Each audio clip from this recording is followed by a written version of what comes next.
Good morning, Gainsborough Studio.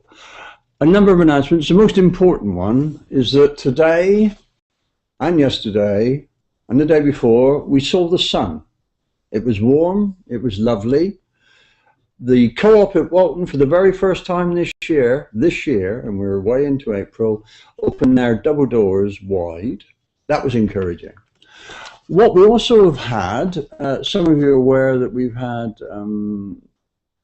application for a supermarket out of town, and then we had another one. And would you believe we now have a third that's been submitted by Cranford brackets Felixstowe closed brackets Limited to site one apparently down at the Haven Exchange, which is opposite to Dockgate number 1. No designs on that yet. We'll wait to see, and when we know, we will bring it to you. Today we have the ongoing saga of the life of Eric the Great. Good morning, Eric. Hello to you. How are we doing? Yes. No. Now, the last we convened, because I failed you, didn't I, on Good Friday? Oh, you were here roaring to go, and I was somewhere else. Yes. I can't remember what happened, but there was I went. Yes, the communications were, something went wrong. I did the whole show by myself. And it was much better. I mean, interviewing yourself, I've always thought, is if you want to get the truth out there, do it that way. That's the only way to do it. Now, we ended up back in Sussex, because you were evacuated there during the war. In the war, that's right. And then you, your wife, and your young child then, yes, I suppose. Yes. Off you went to Sussex. Yes. Do you drive down? This was after Cumbria. We lived up in Cumbria, up on the top of a mountain. Yeah. Saw Seascale, you know, the atomic. Yeah. It looked like a little postage stamp. There was no atomic bit there all then. The way around. Yes. Absolutely magnificent, glorious. living on the top of a mountain. Oh, well, I'm sure it is. From there, we went back to London. Right. But then, of course, I think I dealt with it briefly. I was living the life of an entrepreneur, an executive, taking people out to lunch, big business. Right. I was a big businessman, right. If you know what I mean. Right. But my wife, in those days, there was a shortage of houses, and we were living on the middle floor of my father's house. Yes. And, of course, my wife wasn't happy. So no, you wouldn't be. There was a lesson to be learned there, because I think it's something that a lot of men can take note of. Right. I thought, well, which comes first, my wife or what I'm doing? Because I was enjoying being director and I'm sure being you an were. Important person. Yes. So because of the shortage of houses, you just couldn't find them. What they did, they were astronomical in price. Similar to now, really. Well, for young people. Worse, I should think. Yeah. Because you just couldn't find them. But anyway, I did what we did up in Cumbria. I put an advert in the local paper, and I said, cottage or house wanted, secondary, you know, condition and position, secondary to beautiful setting. My usual wording, which was good. Yeah. But anyway, back came this reply from this farm down in Sussex. Oh, right. And it was run by 2 women. Really? Lovely women. And they said, well, if you'll come and work for us for 2 days a week on the farm, you can have this cottage free of rent. So bed and board against the work. So you got bed and board against the work. The house. Accommodation, yes. Well, you know, tied cottage to the farm. That's right. So I thought, well, this is what my wife wants. She wants a house of her own. Right. So I gave up this marvellous life I was doing. Right. And we moved down there, and incredible. I mean, we had to restore the house as well. It was a nice house in the middle of a wood. Oh, right. So, as I say, we lived on the top of a mountain. And now we're in the middle of a wood. And strangely enough, we got lost on the top of the mountain. And the same thing happened to us in the wood, but that's another story. Yeah. So at any rate, to cut a long story short, I got down there, and going from being a big executive, I was shoveling manure, good stuff, spreading manure on the fields. Yes. And it was quite a different way of life. But this was fine until, of course... Was it a dairy farm then? Well, it was a dairy farm. So you were milking and all that? I was milking as well, but fortunately, my previous experience on the farm was hand milking. You never actually lose No, it's that it is, yes. But they had machine, but it was not the machine milking that we have today. No, it was just an individual bucket with 4 things out of it, and you just put the 4 things on the cow. Perhaps we could get you to demonstrate this one day. Oh, one day we'll find you a cow in a bucket. Cow to do it. That'd be very good. And a stool. But it was a big, how shall I say, emotional thing, really, because there was I, from that down to doing manual work. Absolutely. And I wasn't as fit as I should have been, but it soon made me fit, shoveling manure and doing things like the milking and doing it. But then, of course, the problem came, there was no money. So now this is where motivation comes in, which is lacking today. In those days, there weren't benefits and all sorts of things and what have you. They were so minimal, it was hardly true. I think the top benefit was £3 a week or something. As much as that? I can't remember now, but it was very minimal. And so, obviously, my wife, because wives want standards, she wanted to send our eldest boy. Oh, right. This wasn't the adopted boy, this was our blood child. So what were the kids at this sort of point? To a nursery. Right. And 3 or 4, right. Yes, we just had, I can't remember what he was age, but it was an under 5 nursery. Right. But the fees were astronomical. Yes. So I thought, well, now, what am I going to do to make money? Oh, right. So this is what motivated me, and this is what I think is needed today. It's really the motivation to get people doing something. So the first thing I thought, well, we went to an auction sale, and I bought a bedroom suite, a couple of wardrobes and dressing table, and I got them so cheaply. And then when I got them home, you knew why. I realised why. They were full of woodworm. Yeah. So this is where the motivation comes in. I thought, well, what can I do? I can't waste the money I've done on that. No. I don't want to introduce woodworm into this thing. Absolutely. So I did some investigation into chemicals, and I found there was a wonderful chemical called dieldrin, which has since been banned, I might say. Yes, it has. It has strange effects, obviously not on you. Yeah, but to cut a long story short, once again, I made this invention, which I patented, and which was a filler killer. Oh, yeah. So in other words, we mixed up this mixture, we smoothed it over all the woodwork, and filled all the holes. As well as? And gassed out the woodworm. Yeah. Very clever. Yeah, and then all you had to do is a bit of stain on it, all or in one. boot polish, all in one. So I thought, well, this is absolutely brilliant. So I treated this wardrobe and The wife was somewhere else at this time, I hope. Oh, she helped me. Did she? The pair of you were doing this? Oh, yes.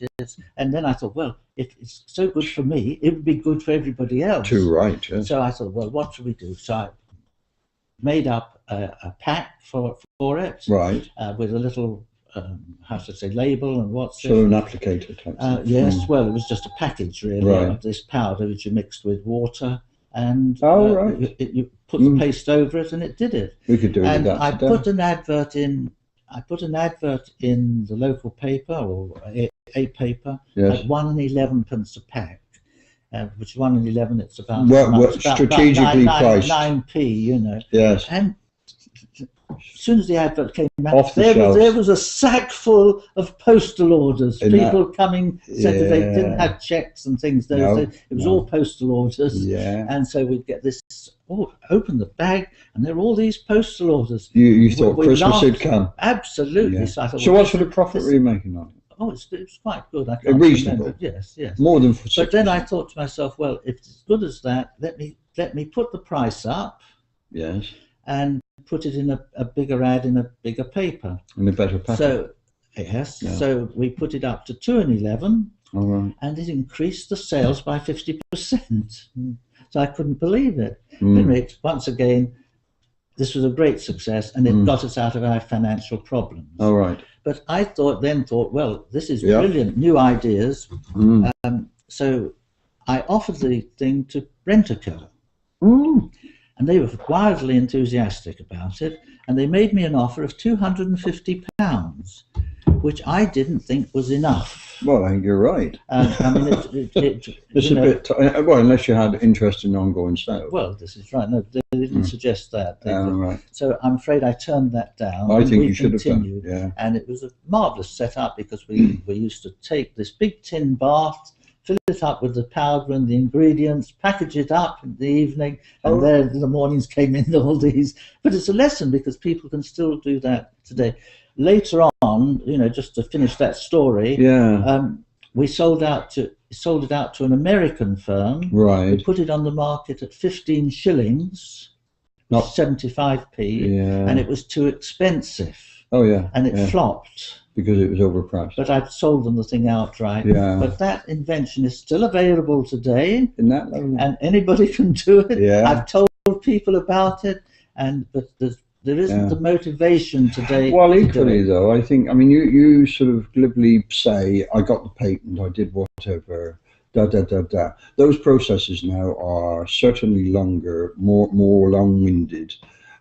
Not unless you've done it, and you undoubtedly did in your previous bit. If you were in manufacturing, you would have done that, wouldn't you? But the other thing. Well, I must disagree with you. I must disagree with you. But if you I must disagree with you because you're saying about these processes taking long. They don't take longer. I went up and I did another invention just fairly recently, last couple of years. Right. You just go up to the patent office. You can get the form. You can do your own searches and.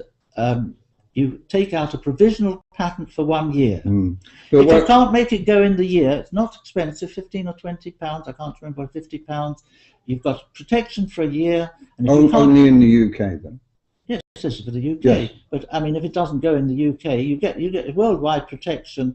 How should I say? You get preference for foreign patents if you've got the English provisional patent.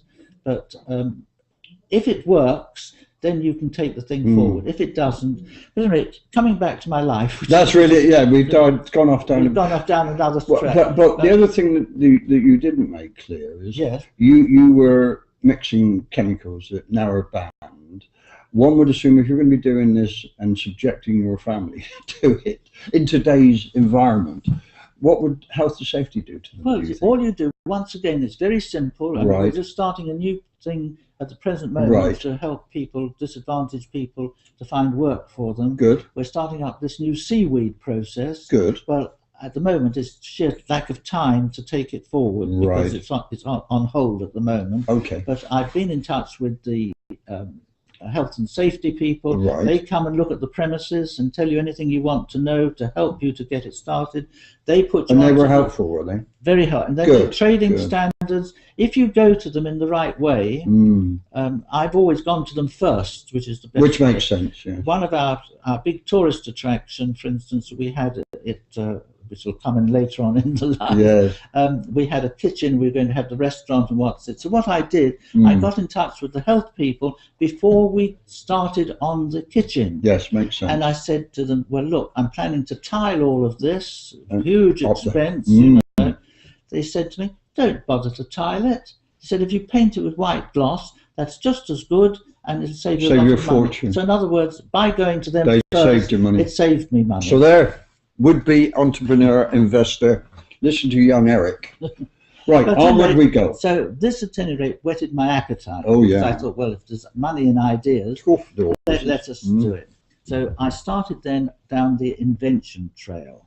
And I can't remember whether I did the cremation coffin. Do you remember what Not in the coffin. You see, with using this, the basis for the mixture for the was plaster of Paris. Ah, right. And so, of course, I got involved with plaster of Paris, and I thought, well, coffins are so final, you know. I hope you don't mind me talking about death. Well, I hope I won't need one, personally. Yeah. Well, that's a good thing. Black bag will do for me. I'm going to have a cardboard bag. Yeah, I am. I think it's a huge waste. Barbara Cartman was a great friend of mine. Yes. And when she died, well, before she took me, there was a tree in her garden. Oh, yeah. And which was planted by an acorn planted by Elizabeth I. Oh, right. And she said, I want to be, when I die, I want to be buried in a cardboard box under that tree in my own ground. Yeah, fair enough. And I went to the funeral, Churchill did the same. And there she was in the cardboard box, and she was buried under that tree. Good. So it was wonderful. That's going off. Go off, yes. But anyway, the terrible, but we're into there's coffins a terrible, now. grim finality about coffins. Yes, there is. If you see somebody in a coffin, it's so final. It's it is. You know, it's not a normal environment. So I thought, well, wouldn't it be much better to have, instead of having an ordinary standard coffin, to have a base plate that the person can be laid out on, so that can be put on the bed, and they'll just look as though they're lying in bed, which is natural. Do you follow what I mean? And then when the funeral directors come, they bring with them this like a cover, like a meat cover, yes, which goes over the top of the body, nice shape to go over the body, and screw it down, and bingo, you've got a new type of coffin. In those days, there weren't the plastics. No. So I made up this it's like a papier-mâché mix. Right. But in it, because of cremation, of course, we put in unexfoliated vermiculite, which is like little thin slivers of mica. Yes. But when they get heated, they expand like popcorn. Oh, yeah. And so by putting it in the mix, the whole thing drops to pieces. Oh, right. So I took this along to the funeral directors. Oh, they loved it. And they loved the idea, but not of the new shape. They said that would be too much for people to take aboard. All right. Which I might add is just starting now, which is 50 years later. Yeah, it takes some time. But what they liked was the cremation effort. So the thing just dropped to pieces. Yes. Because it saved a lot of money. And one of the things which we did was that because it was moulded, we could have all these paneling, the elaborate paneling. Yes, you could. In those days, to do that, it was very expensive. It is, absolutely. And I was interested. I went to a funeral last week, and I was interested to see the coffin was moulded the same as my invention. So I thought, well, that's one up for it. I mean, an impertinent question is, have you designed your own? Well, coffin? we were at Arundel Priory, and of course, when we were experimenting, one of the big things with all the children, so we had 33 children which will be coming in, and down in the cellar we had 3 or 4 coffins. So they liked it. So the children used to go down and play with the coffin. They loved it. Yeah, children aren't that frightened of it, really, are they? But anyway, to cut this story short, I can't remember whether I brought this up or not, but it's an interesting thing because they obviously had to test it. What, the coffee? Yes, but they've got to try it out. So what they said was, they said, would you mind if we tried it out with the remains from the hospitals? Yes. Body remains from the hospitals. I said, no, that's fine. We do that. Yeah. But they said, well, they bring it in a plain van at 6 o'clock at night. Yes. So, you don't want to be there. And so I said, I would like to be there. I'd like to see what's going into my coffin. So I went along at 6 o'clock. This plain white van came up. I'm worried about you, Eric. Yes, go on. And into this coffin was put sort of 2 heads, 4 arms, and a couple of legs, or 3 legs, or all an assortment, filled right up. Yeah, as you would. As you would. And I then went with it the next day to the crematorium. Yes. And marvellous. I mean, people don't realise that when they see the coffin go down or the curtain go across, it goes in a queue. And then it waits round the back on a trolley, like the extra bypass, until the time goes on. But anyway, but I went behind the scenes and saw it go into the thing, and it's fascinating. It's done by draft mainly. It's 1,000 or 2,000 degrees centigrade. It feeds itself, and of course it goes right up and it burns right out. All that's left is the bones and any metal. Fillings and that sort of well, no, metals and handles on the coffins and things like that. Fillings, apparently. Fillings too. So what they do, when it comes out from the furnace, they run an electric magnet over it to pull out any ferrous metals. And then they put it in through the bone crusher, because what we get as ashes isn't ashes, it's bone meal in effect. You see, pretty much. But the whole point is, if there are any non-ferrous metals, they're not picked up by the magnet, then there's a very expensive sound as the bone crusher gets damaged. So this is where they loved it, because mine didn't have any. No, of course it didn't. All burnt, gone. But anyway, to cut a long story short, the next day, I got in touch with the managing director of the funeral people, and I said, well, it went off marvellously. Yeah. And I said, after all, if it does that with sort of that amount of stuff in it, 3 legs and 4 arms and what would it be just like for an ordinary body? He said, what did you say? And I said, I repeated it. He said there should only be 1 head, 2 arms, 2 legs in each delivery. I stirred something. You did peak delivery here, but I don't know what goes on. But anyway, so with that invention, I sold it on because in those days, I needed the money. Yeah, too right. So I sold it as an outright patent. And two things came from that. Number one was, I think the patent is still valid, so somebody's making it somewhere. Oh, right. And number two, this idea of putting the unexfoliated vermiculite into the combustion. That was used where we tried it and put it in asbestos.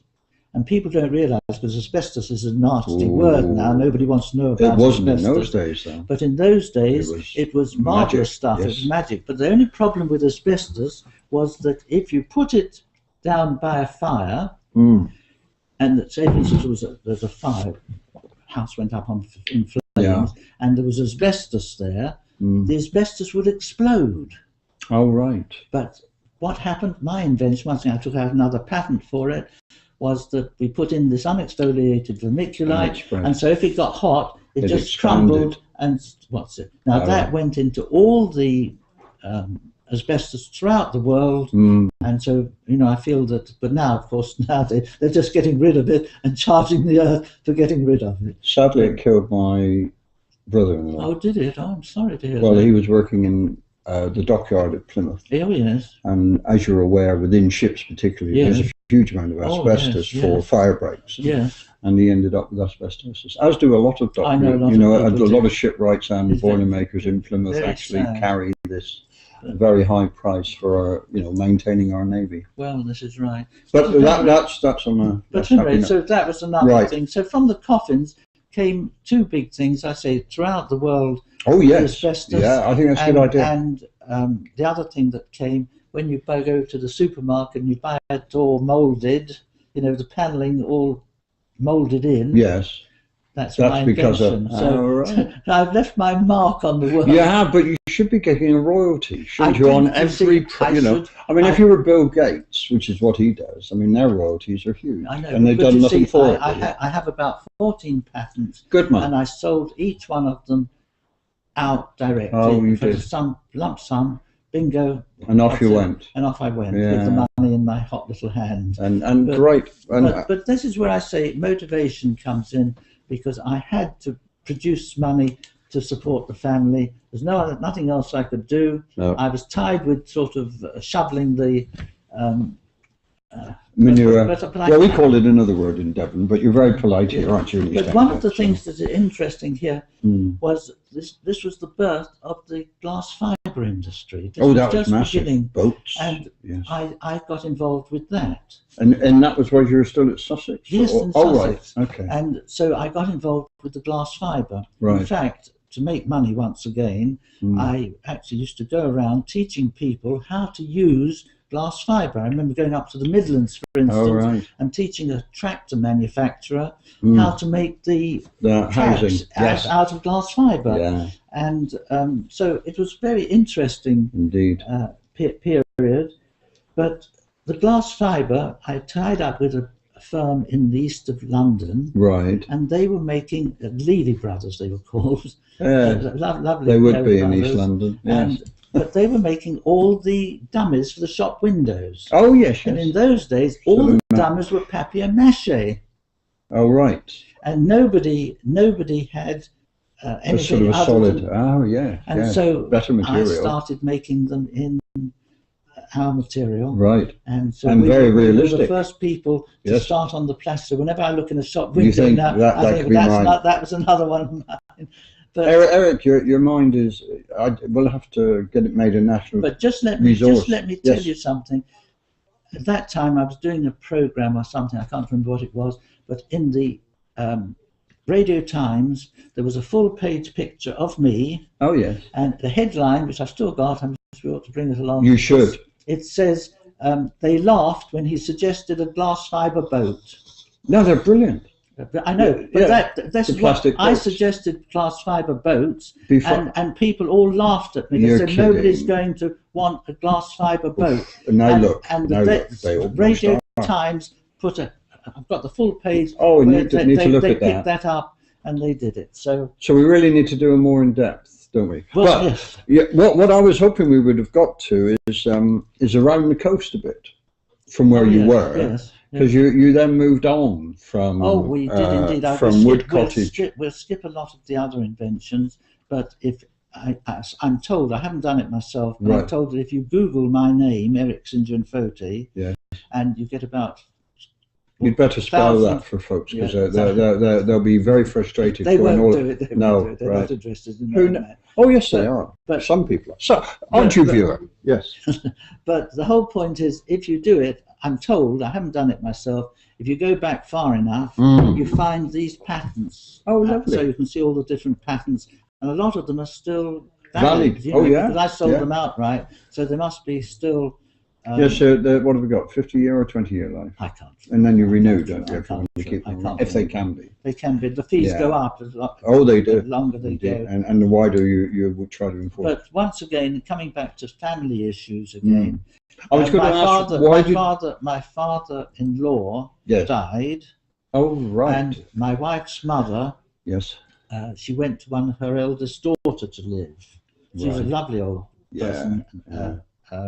My wife's mother. My wife's lovely, and she was. Is equal. Well, actually, you're supposed to look at the mother before you marry the daughter. Yes, yes. That's what they say. They do say that. Don't they? But at any rate, she went to her eldest daughter. But we thought, well, we must go and see her. Right. So we went to see her, and she was so unhappy. It was hardly true. She was being made to dress up in her best clothes every day, because this was a rather like a society level. If you know really? And she was so miserable. Yeah. It was hardly true. So my wife said, well, come and live with us. Right. So in actual fact, she packed her bags there and came back with us. Did she really? But the whole point was, of course, that down at Wood Cottage, we renamed it Wood House, of course. Well, you would. But we would. Yeah. But, not Manor. No. That came later. There's another story. But anyway, it wasn't really big enough to have her there. Full time. And so, but we had another little baby girl born there. Oh, lovely. And but then we she had what then? 3 children. We had our Blair, our very eldest one, that came to us at the age of 7 or something. I remember. And we had Nick, the boy. Yeah. And then we had Christopher, who was born up in Cumbria. Right. You see, you know the theory. You know the theory of 3s, don't you? No. You can tell which your sex of your child that's being born. You see, the first child can be either sex. Right. The second child can be either sex. Right. But if it's the same sex as the first child, yes, the next child will be the same. No, it'll be the same. Oh, really? So our first one that died was a boy. Yes. The second one was a boy, and so the third one was a boy. Then we started a new. Next one, you start a new cycle. After each and group so of 3. The next one we had was Anne, was a girl. Yes. And then while we were in Sussex, we had a second girl. So the next one to be a girl. So that's a cycle. But anyway, time I think we're getting at what I was going to say. You multi-children family. Listen to what Eric says, and you can then know exactly what the makeup of your family will be. I think there will be exceptions to it. Oh, well, you see, you never know if there's... As you say, Eric, we've got to the end of our brief half hour that seemed to go by in a flash. I find it extraordinary. We will get to the end of Eric's life. Whether it's before the end of mine will be a whole different matter. There may be a different interviewer, presenter, call it what you will. We will welcome you back here to the Gainsborough studio tomorrow. I don't know what's on tomorrow. But whatever it is, it will be riveting, fascinating. And as you know, the sun is shining. So bye-bye from the Gainsborough studio, Felixstowe, East Anglia. Bye. Bye.